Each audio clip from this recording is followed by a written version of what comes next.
আসসালামু আলাইকুম, সবাই কেমন আছেন?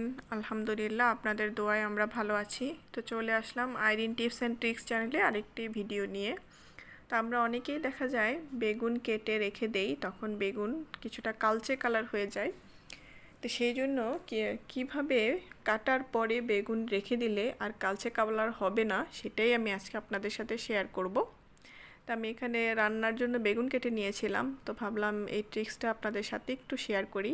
তো আমি প্রথমে বেগুনগুলোকে একটু ধুয়ে নিচ্ছি পানি দিয়ে, কয়েকবার ধুয়ে নেব। অনেক সময় দেখা যায় আমরা রান্নার জন্য কাটাকাটি করি, তারপর মনে হয় যে না, একটু পরেই রান্না করব, এখন না।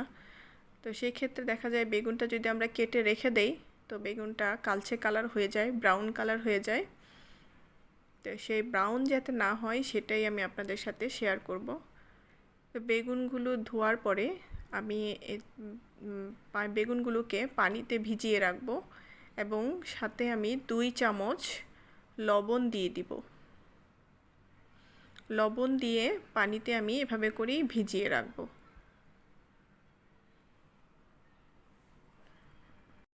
এভাবে রেখে দিলেই রান্নার আগ পর্যন্তই দেখবেন বেগুনগুলো একদম ফ্রেশ সতেজ রয়েছে, কালচে কালার হবে না। 1 hour later. 1 ঘন্টা পরে আমি এখন রান্নার জন্য চলে এসেছি। আমি আপনাদেরকে দেখিয়ে দিচ্ছি, দেখেন আমার বেগুনটা এখনও একদম ফ্রেশ আছে। আপনারা হয়তো বলতে পারেন যে আমি হয়তো সাথে সাথে এসে আপনাদেরকে দেখাচ্ছি, তো সেই জন্যই একটু প্রমাণস্বরূপ দেখাচ্ছি। দেখুন, আমি বেগুনটাকে চিপ দিচ্ছি আর পানি চলে আসতেছে, পানি বের হয়ে আসতেছে, তার মানে বেগুনটা এতক্ষণ যে ভিজানো ছিল সেটার কারণে সে এই লবণাক্ত পানিটাকে চুষে নিয়েছে, স্পঞ্জের মতো হয়ে গিয়েছে অনেকটা। সো আমি যদি সাথে সাথে আপনাদেরকে দেখাতাম তখন কিন্তু আপনি টিপ দিলে এরকম পানি বের হতো না। সো আপনারা এভাবেই এই ট্রিক্সটা কাজে লাগাতে পারেন বেগুন তরকারি রান্না করার ক্ষেত্রে, অথবা বেগুন ভাজি, রোজার সময় আমরা বেগুনের চপ করি, ওই সময়ও কিন্তু আমরা এভাবে করেই বেগুনটাকে সংরক্ষণও করতে পারি।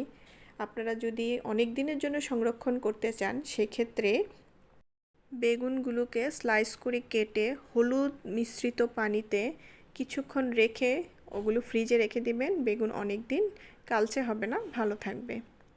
তো আজকে আমার ভিডিওটা এই পর্যন্তই। চলে আসবো নতুন কোনো ভিডিও নিয়ে। সবাই ভালো থাকবেন, সুস্থ থাকবেন।